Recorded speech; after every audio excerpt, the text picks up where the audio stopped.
नमस्कार दोस्तों। इतिहास में अनेक योद्धा हुए हैं, लेकिन जो स्थान पवन पुत्र हनुमान का है वो अद्वितीय है। हनुमान जी केवल एक देवता नहीं, बल्कि भक्ति, शक्ति और समर्पण का सबसे बड़ा प्रमाण है।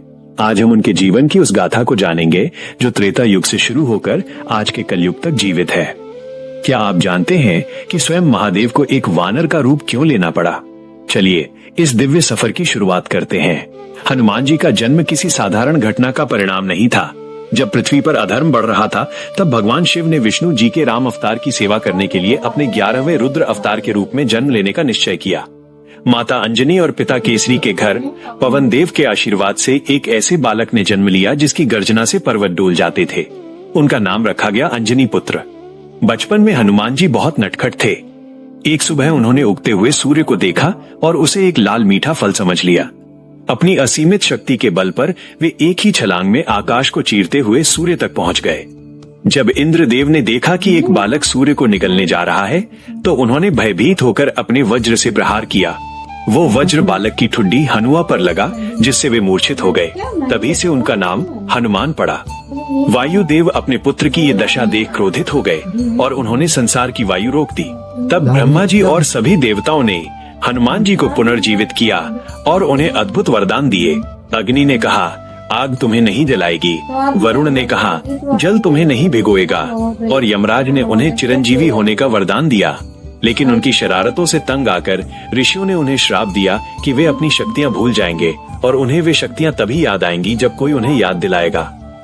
वर्षों बाद ऋषिमुख पर्वत पर जब प्रभु राम और लक्ष्मण माता सीता की खोज में आए, तब हनुमान जी एक ब्राह्मण का रूप धारण कर उनसे मिलने पहुंचे। जैसे ही उन्होंने श्री राम के चरणों का स्पर्श किया, उन्हें अपने जीवन का उद्देश्य मिल गया। हनुमान जी ने प्रभु राम को अपने कंधे पर बिठाया और सुग्रीव से उनकी मित्रता कराई। यहाँ से शुरू हुआ वो अटूट रिश्ता जिसे आज पूरी दुनिया पूजती है। जब सीता माता का पता लगाने के लिए समुद्र पार करने की बात आई, तब जाम्बवंत जी ने हनुमान जी को उनकी सोई हुई शक्तियाँ याद दिलाईं। कवन सो काज कठिन जग माही। हनुमान जी ने विशाल रूप धारण किया और एक ही छलांग में समुद्र पार कर लंका पहुँच गए। वहाँ उन्होंने अशोक वाटिका को उजाड़ा, रावण के पुत्र अक्षय कुमार का वध किया और अपनी पूंछ की आग से पूरी सोने की लंका को भस्म कर दिया। यह उनकी शक्ति का केवल एक ट्रेलर था। युद्ध के दौरान जब मेघनाद के प्रहार से लक्ष्मण मूर्छित हुए, तब हनुमान जी संजीवनी बूटी लाने के लिए पूरा द्रोणागिरी पर्वत ही उठाकर ले आए।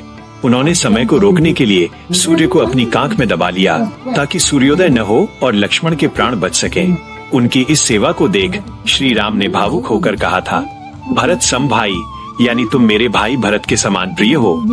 रामायण युद्ध समाप्त होने के बाद जब श्री राम वैकुंठ जाने लगे, तब हनुमान जी ने उनके साथ जाने से मना कर दिया। उन्होंने कहा, जब तक इस धरती पर आपका नाम रहेगा, मैं यहीं रहकर आपकी कथा सुनता रहूंगा। आज भी मान्यता है कि जहाँ कहीं भी राम कथा होती है, हनुमान जी अदृश्य रूप में वहाँ उपस्थित रहते हैं।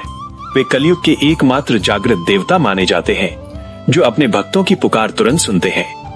तो दोस्तों, हनुमान जी की ये लंबी गाथा हमें सिखाती है कि सच्ची शक्ति अहंकार में नहीं, बल्कि सेवा और भक्ति में है। यदि हम अपने डर पर विजय पाना चाहते हैं, तो संकट मोचन का नाम ही काफी है। आशा है आपको यह कहानी पसंद आई होगी। कमेंट में जय श्री राम और जय बजरंगबली जरूर लिखें।